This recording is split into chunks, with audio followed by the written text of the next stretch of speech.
You may ask yourself, how can he go on? Defeat after defeat, humiliation after humiliation?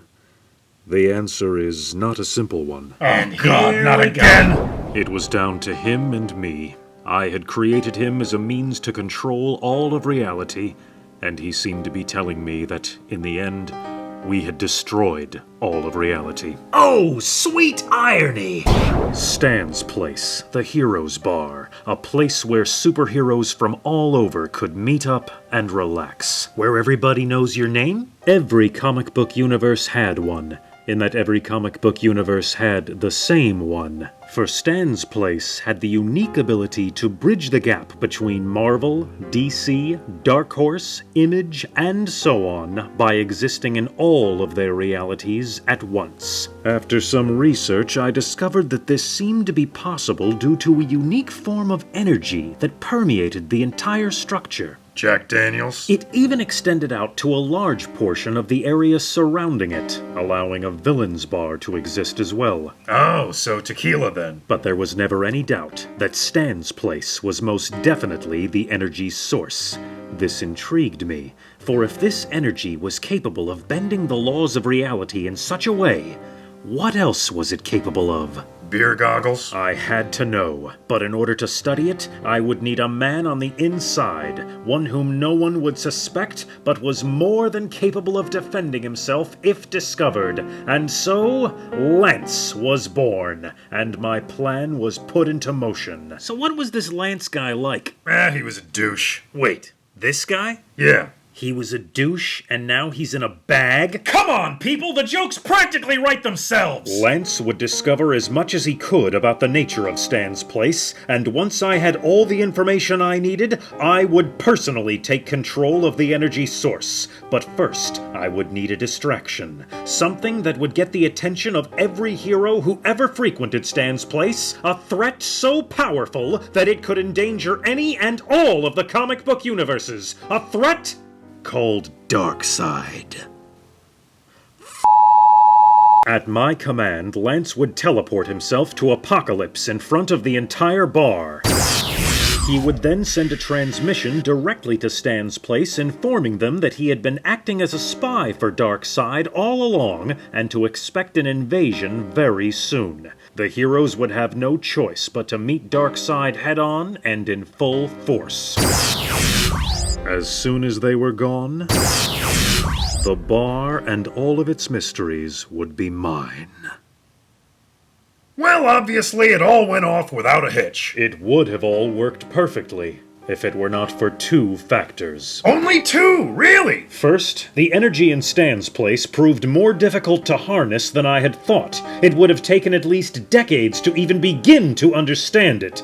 And second, as it turns out, Darkseid was aware of Stan's Place as well, and was studying it for his own purposes. But in all of my time spent watching him, watching us, not once did I hear him acknowledge comic books, movies, DC, or Marvel.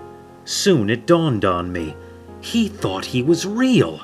He had no concept of his status as a fictional character. Either Darkseid's ego refused to accept it, or he was completely unaware. Was this because Apocalypse was so far removed from Stan's Place? Or was the bar designed to be out of his reach? Regardless, he saw himself as an actual godlike entity.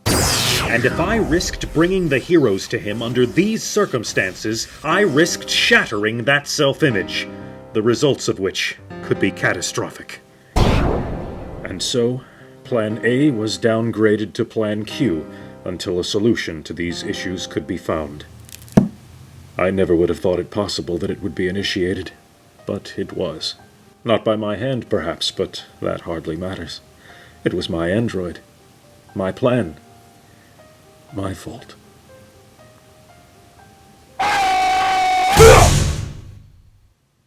Okay. I'm okay. So, why didn't you just go back in time and stop yourself from making Plan Q in the first place? Or give yourself some Rogaine? Most of the technology at my disposal was damaged beyond repair. Lance's head was vital in developing any sort of time travel device, but the best I could do was a time loop device. It travels exactly 10 years, 2 months, 1 week, and 28 minutes back and forth. No more, no less. It was as far back as I could go, but enough to prevent all of this. Well, that takes care of one plot hole. Go on. There are numerous risks involved in being on the same plane of existence as my past self. For one, I would likely be mistaken for the Luthor you know, and be thrown into prison for my trouble. Or even worse, what would happen if I came into contact with my past self? Maybe nothing. Or maybe we would create a paradox, causing a chain reaction that destroys the entire universe! Great Scott! I know, this is heavy. The safest route seemed to be bringing the heroes here, where they could see firsthand what the future has in store for them. Of course, due to a miscalculation in timing on my part, you were brought here instead. Continuity! Boom. That better not be what I think it is! Don't worry, I'll cover you. Both of you grab a hold of Lance and take one of these. All of these hand links are tuned into the same time loop in case you lose Lance. If you fail to change history, you can come back here. Here? It may not be pleasant, but it's better than certain death. Give my regards to the Phantom Zone! Oh yeah, I can't imagine preferring death to this! Warn the heroes! Find out what Darkseid's plan is, and whatever you do, keep him away from Stan's place! Us? But we're crazy! Well, you'd better get sane pretty damn fast!